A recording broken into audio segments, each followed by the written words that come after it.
time to grow with the SEO Queen. Receive the perfect leads like never before. No traffic is gonna explode. It's time to grow.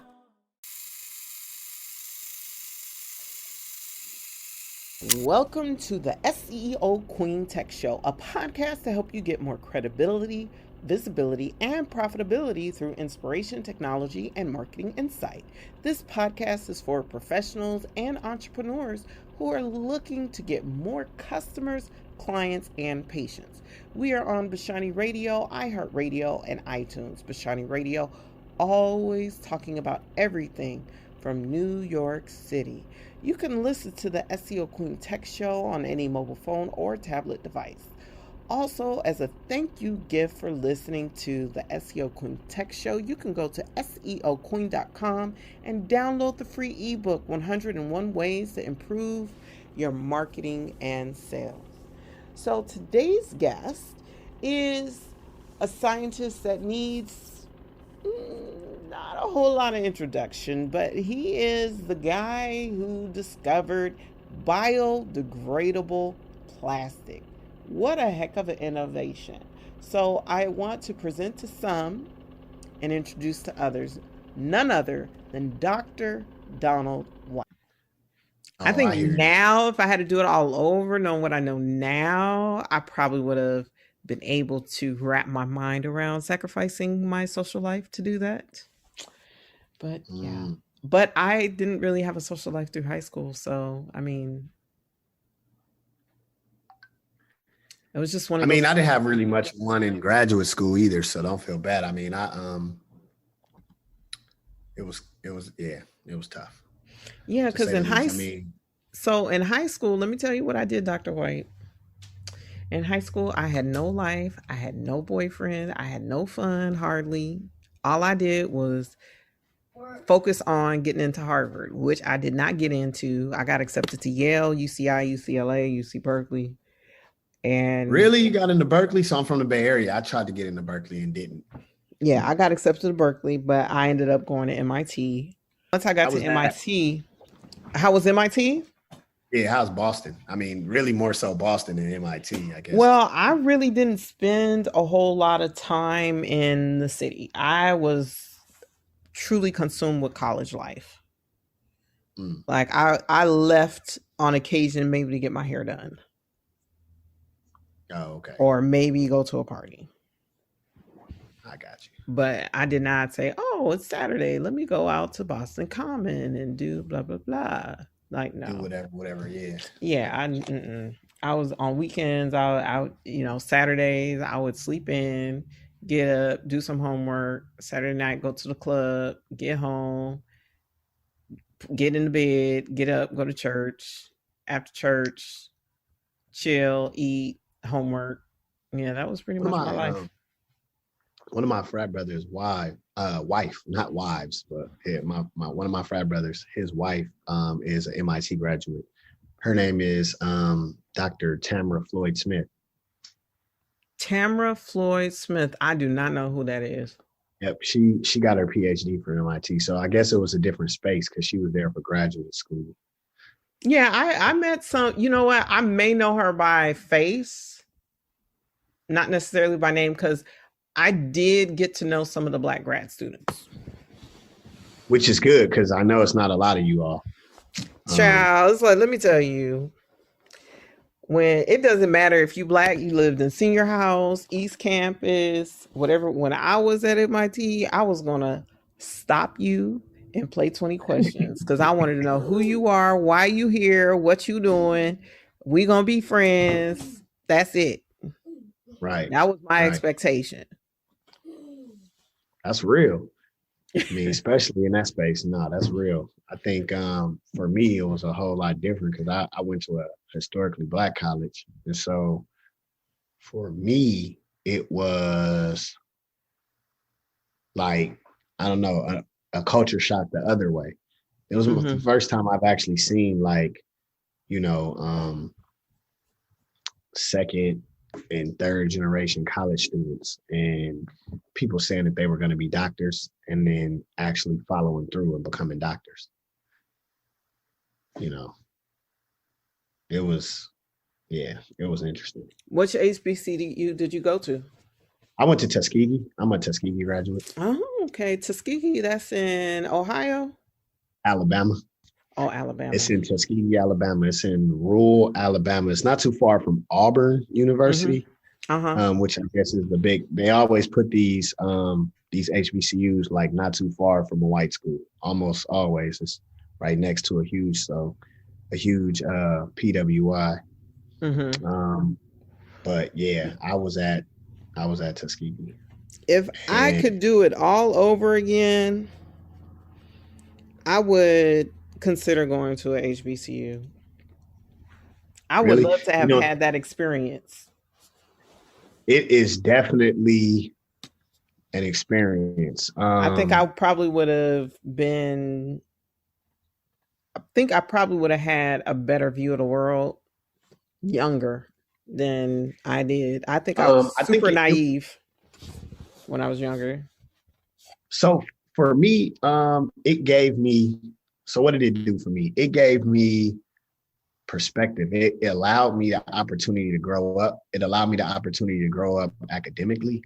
So, like for me, I wasn't really in a space where I was academically mature. I was, so if I would have gotten into a Berkeley or let's say, a MIT or a Stanford, I wouldn't have excelled. I probably would have failed out. And I think that is simply because of, it's not that the school was easier, because it wasn't. It was, it was just as hard. In a lot of ways, it's probably more demanding because, there's no excuses, right? It's like, oh, you picking on me because I'm Black. Everybody here is Black. So what's your excuse? Like, what do you have to say now? And so there's, your teachers are Black. The president is Black. The provost is Black. The financial aid counselors are Black. Everybody they look just like you. And for me, coming from California, that was the culture shock. It was like, oh my God.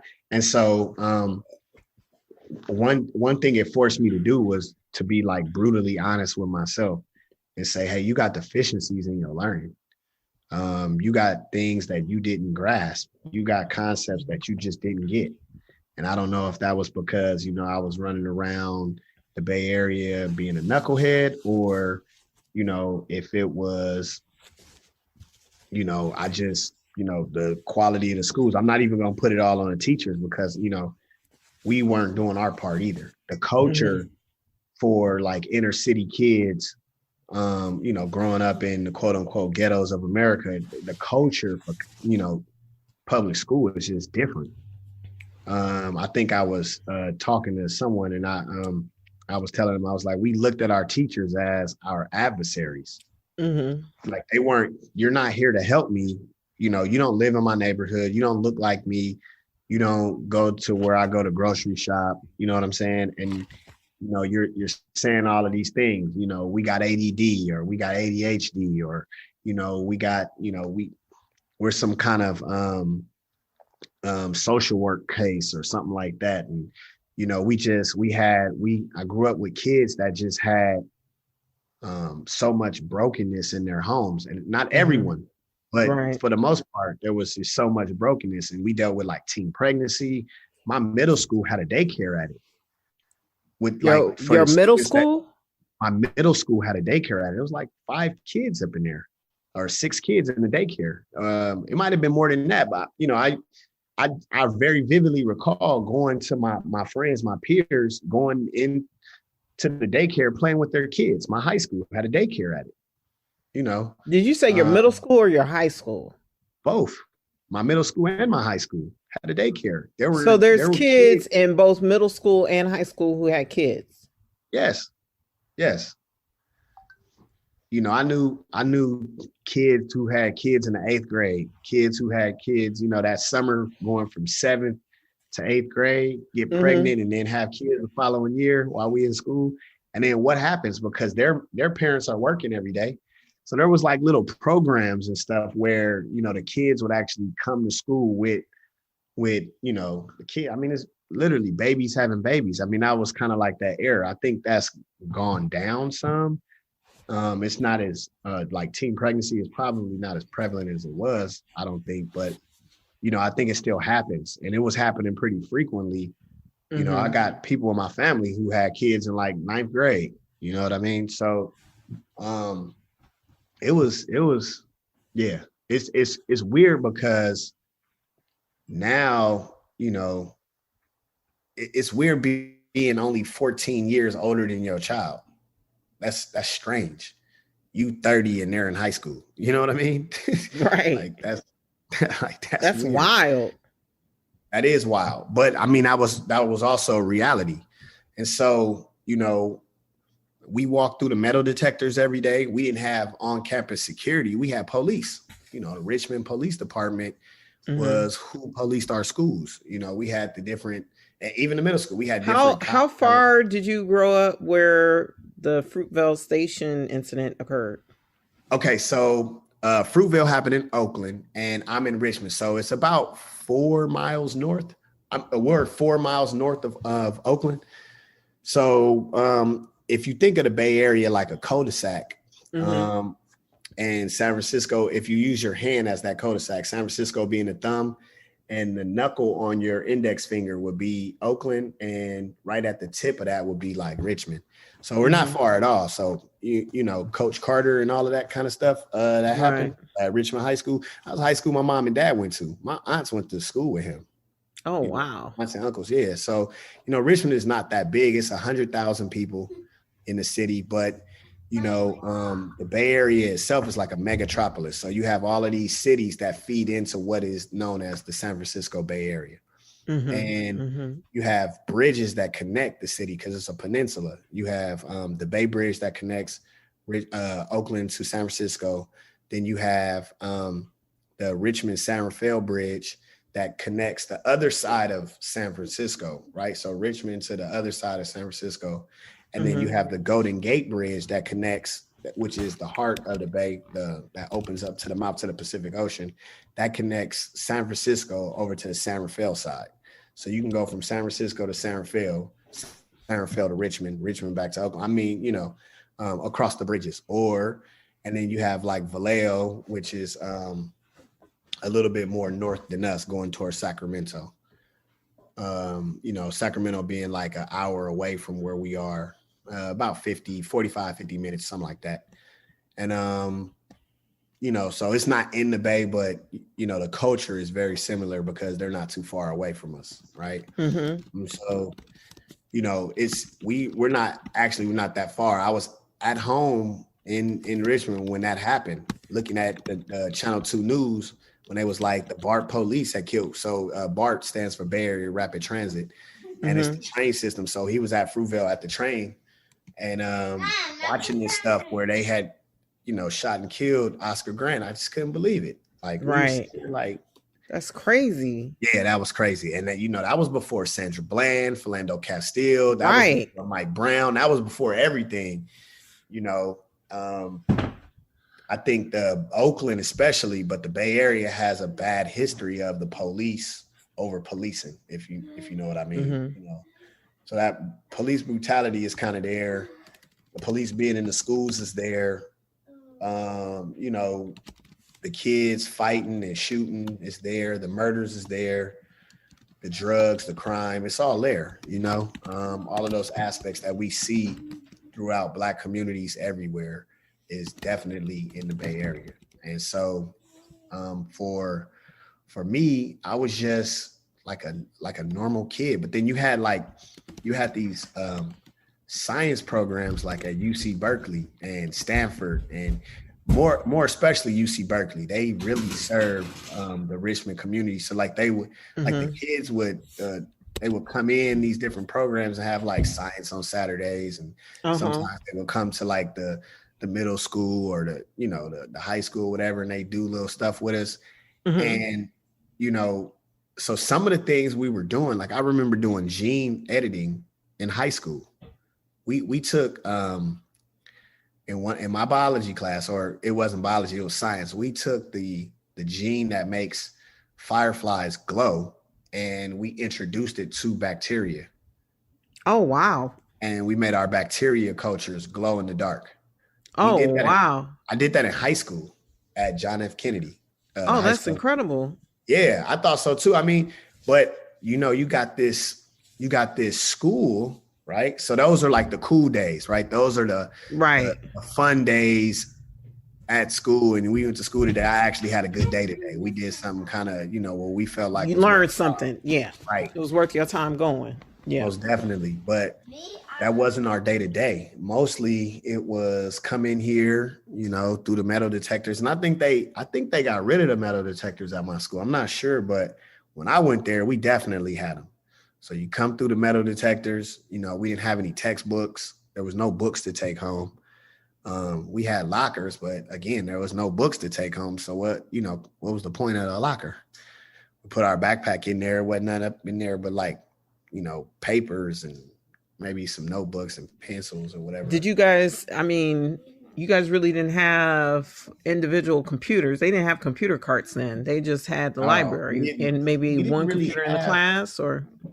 Yeah, we didn't really have a whole lot of money. So we did have like a computer lab where there was, some computers there that the kids would come in. We all had to share.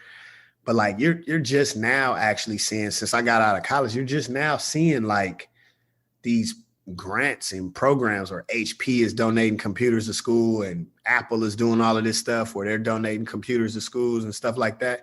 You're actually just now starting to see this stuff, I think you're seeing that because they're realizing if they don't train the next generation of workers, they're going to have a serious labor shortage. Well, yeah, we already actually seeing that now, right? Right. Not enough people in the cloud computing, not enough people in tech space. So I have a question for you. Sure. Dr. White, what inspired you to launch the brand, The Chemist, and Your Chemist Too? What is the inspiration behind those books? Very, very easy question. So, so when I was doing chemistry in school, so let me take it a little further back. How did I actually get into science? I always loved it, but I was not in the space. Again, we were in the hood and none of that is cool, right? It's like learning in science and being smart. None of that is actually cool. What's actually cool is being popular, getting girls, dressing nice, having money. That's what was cool. School was almost like hell. It was almost like being, imprisoned almost. And it was just a huge burden, especially when I got to high school. It was just this burden being there because none of us wanted to be there. None of us. Some of us was actually using school as an escape to get away from, whatever was going on at home, whatever woes. You had some of the kids' parents were strung out on drugs. Some of them were being raised by relatives. Some of them was in foster care, and so you had a lot of brokenness. I always wanted, as far back as I can remember, I always wanted to be a chemist. I wanted to be a scientist. I didn't really know what the different disciplines were, like chemistry, biology, and physics, math. I didn't really know what was what, right? And how each group of scientists worked or operated. I didn't know that. Nor did I know anybody or have anybody in that space. But I've always wanted and aspired to win the Nobel Prize in chemistry. I wanted that. That was something that I've always wanted, right? And so I was like, yeah, I'm gonna win a Nobel Prize. And at first, so that's and always you still young enough to go after that. Most of the cats that win Nobel Prizes are super old. Old as dirt. Yeah. Yeah, no, it's tough. I met one Nobel Prize winner in physics. Wow. At MIT. Really? Mm-hmm. I forget his name, but I met him and he signed something for me. I forget his name, but it's pretty cool. I don't know any Nobel laureates personally. I've never met a single one. I probably wouldn't be able to stop cheesing ear to ear. For me, it's the scientific equivalent to meeting Michael Jordan. You know what I mean? Right. So, You would totally, that would make you right. fanboy. Yeah, I'd probably blow it. Right. So like, but here's the thing, and I don't want to come off as arrogant, but I don't only want to win it once. I want to win it twice. I want to be a multiple time Nobel laureate. So this is the perfect time for us to switch gears into my next question. This question I've been wanting to ask you since we've met. Okay. Met on Clubhouse. I wanted to ask you, what inspired you to come up with biodegradable plastic? Oh, okay. So I mean, that to me, that is such an innovation. It's like, why doesn't everybody know your name? Why doesn't everybody know Dr. White? And why aren't we using your innovation everywhere? So that's what I want to know. Yep, that is a really good question. So what happened was I was actually working with, so I come from a long line of surface chemists, right? Which my academic lineage leads back to UC Berkeley, right? So a couple of surface chemists, begat a few people, and then here you end up in Alabama, and then you end up getting me, right? So we were working with nanocellulosic materials, and I was actually incorporating nanocellulose into plastics, making what we call nanocomposites.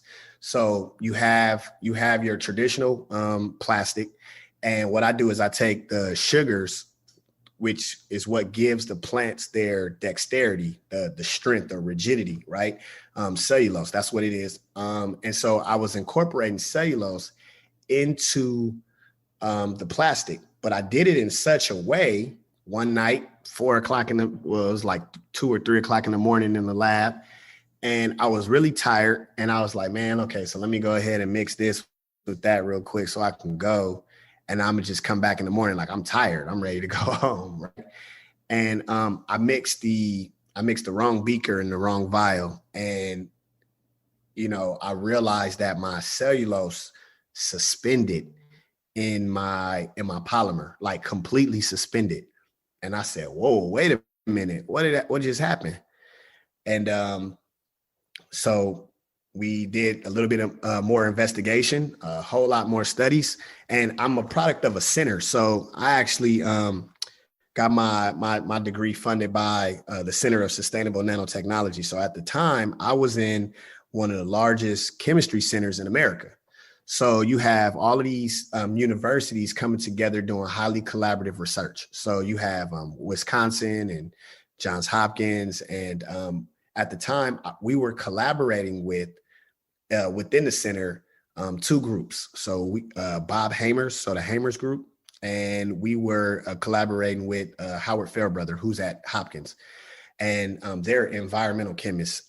And Hamers is, I think they're also surface chemistry. I'm not actually sure exactly what their field of expertise is, but I know he worked with complex metal oxides to help solve the exploding battery problem with Samsung.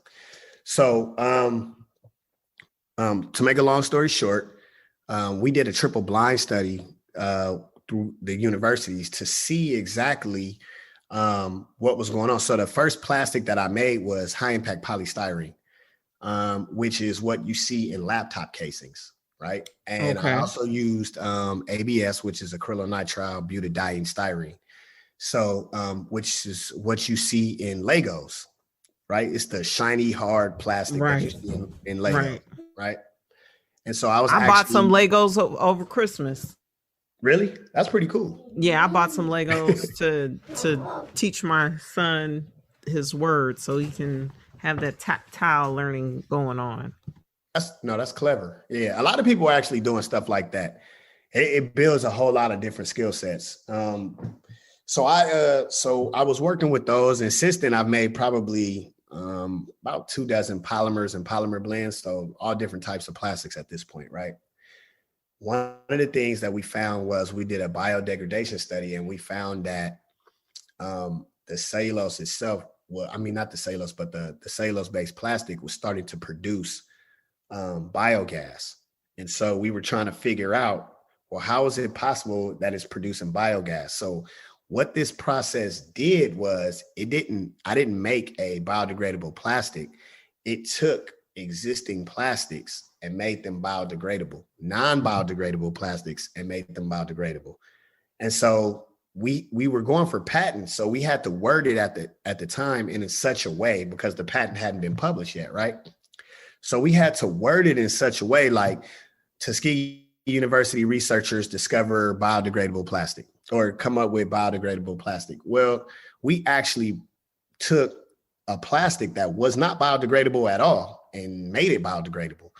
I like to call it defect chemistry, because essentially wait, back up. So it's like you took like a Lego. Yep. And decomposed it essentially. Yep. 60 days. Not completely, but it starts to, so your typical Lego will biodegrade eventually over time. But that time frame is about, it starts the biodegradation process after 1,000 years.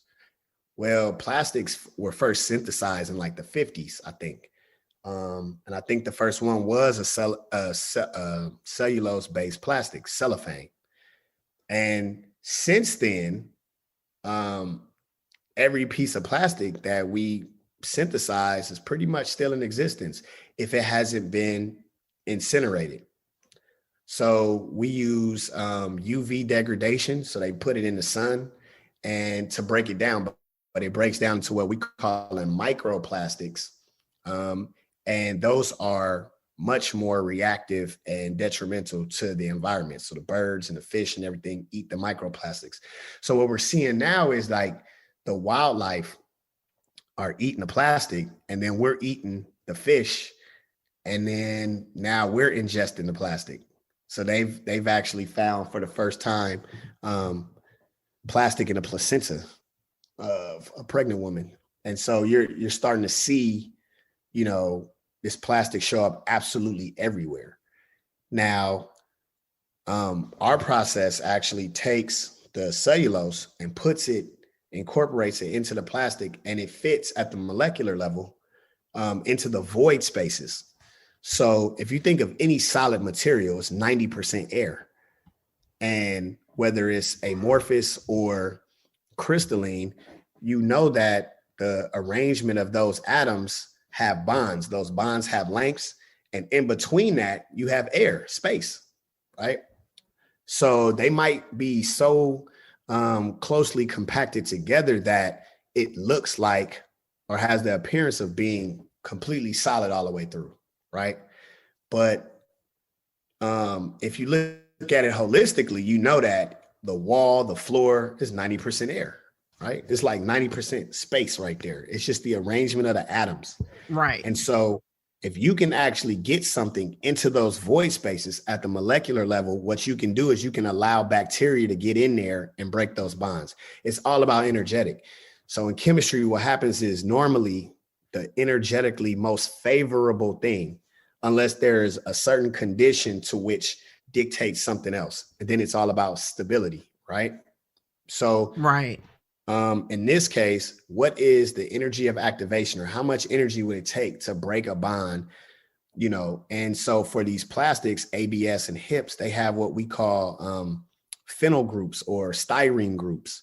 They have these benzene rings and they're attached. Well, because of resonance, and I don't want to get too technical, but because of resonance, it's almost impossible to break these bonds. These benzene rings are, dang near indestructible.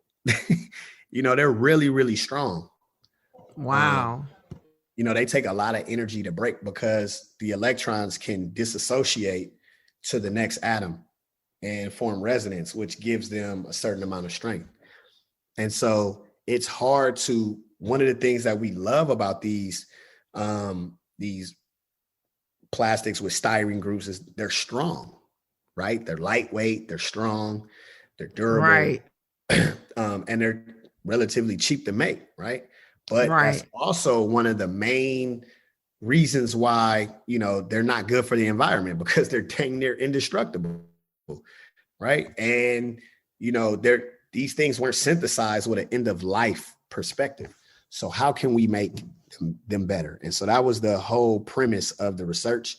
What I discovered is that there's a give and take, right? So anytime you add something, there's a give and take. We added nanocellulose, but what did we lose actually? And what I learned was we didn't lose much. We gained thermal stability by almost 30%, and we gained mechanical strength by about 14%. In some cases, depending on the ratio of cellulose to polymer. Well, cellulose is a polymer, but cellulose to synthetic polymer to plastic. I did some talks on it.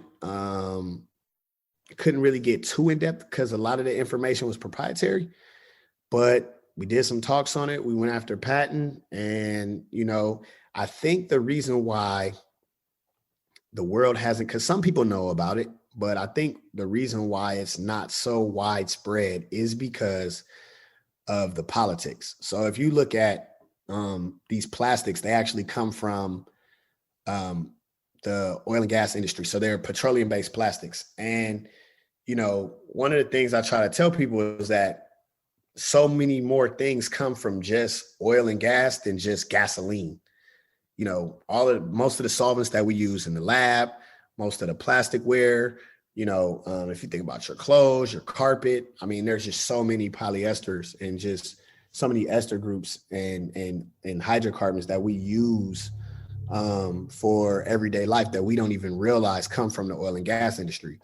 And so a lot of people think this infringes upon that, but they don't really understand it. It doesn't. We actually take two waste products. So the thought process was taking the waste product from the agricultural industry and the waste product from the plastic industry and putting them together for a new novel product with an end of life perspective in mind, so that in 10 years, what will be the environmental impact? Little to no. That's the goal, right? Little to no environmental impact. Right. And so that was the whole premise of that. And so some research has been done. I'm sure, more peer review is going to come out of it because, we've only published like a couple of papers. I published one with Hopkins and then and Wisconsin, and then, my dissertation.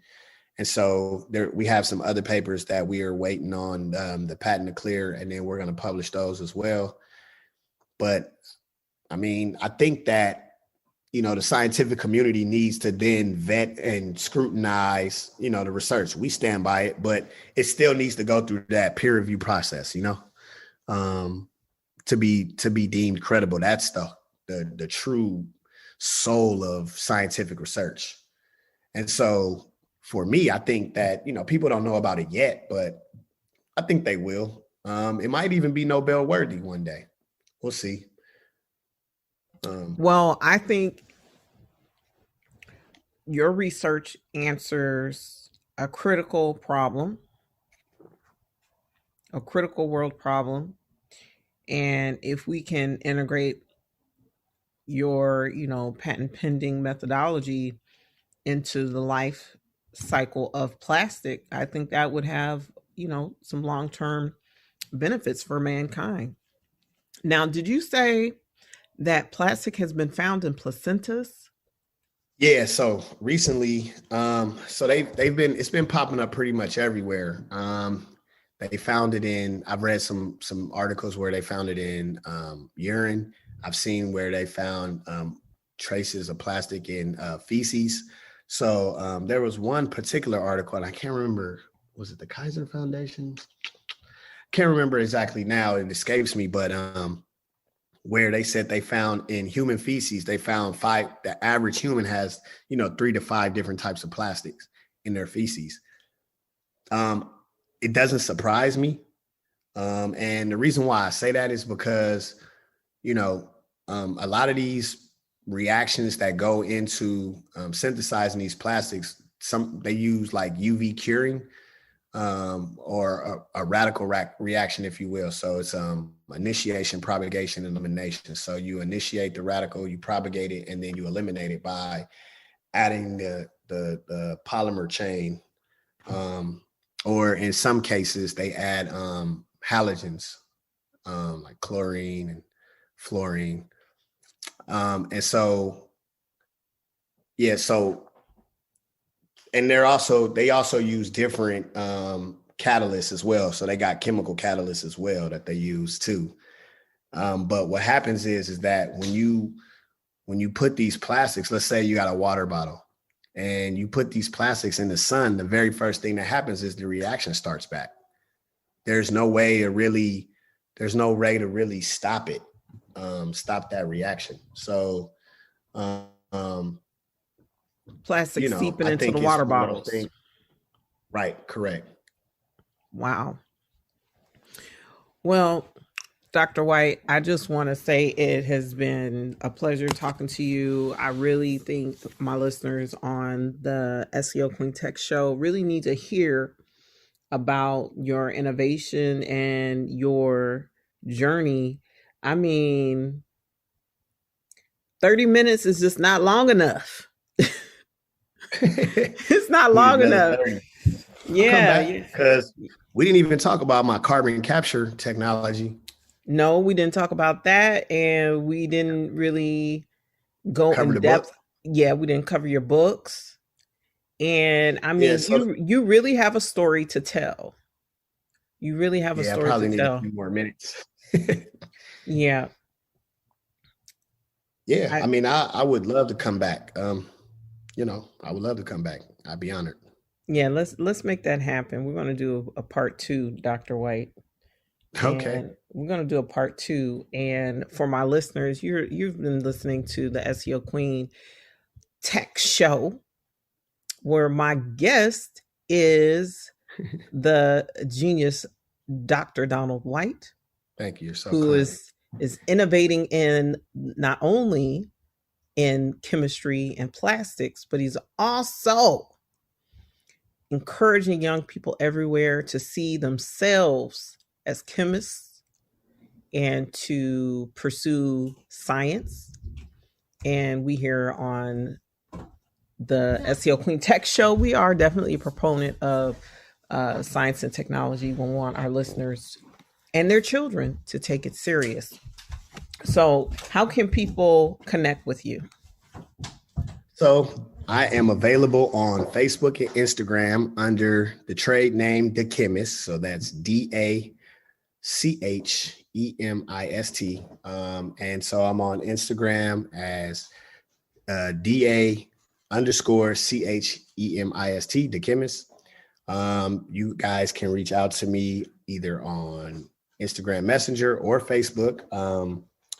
And I'm also on Twitter, though I don't have much of a Twitter following yet, but I just got on Twitter. So that's the Kim First. So DACHEM, the number 1 ST. So The Chemist was actually taken by a rapper in Houston. So I had to switch it up a little bit and implement the 1 as the I. So yeah, you can find me on those platforms. I'm also on Clubhouse as The Chemist, and check me out. Well, thank you so much, Dr. White, for coming on to the show. And and visit yourachemist2.com and pick up your book. All of the ebooks are coming with a free live session with me. So the book is an experimental book, and it's going to come with a live session. So if you get the ebook, you get a live session with me, but I highly recommend you getting the physical book because you'll have that longer. Wow. Yeah. You heard it here on the Tech Show with the SEO Queen, the SEO Queen Tech Show. Thank you so much. Now, Dr. White, can you do me a favor? Yes, ma'am. Can you say this is Dr. White and you're listening to the Tech Show with the SEO Queen? Yes, this is Dr. White and you're listening to the Tech Show with the SEO Queen. All right. Thank you so much. Like that? Yeah, I like that. Thank you. You put a little sauce on that. Thank you. I try to put a little sauce on there. Yeah, you put a little sauce on that. I heard that. I heard that. Yeah, we're gonna have you come back, and until next time.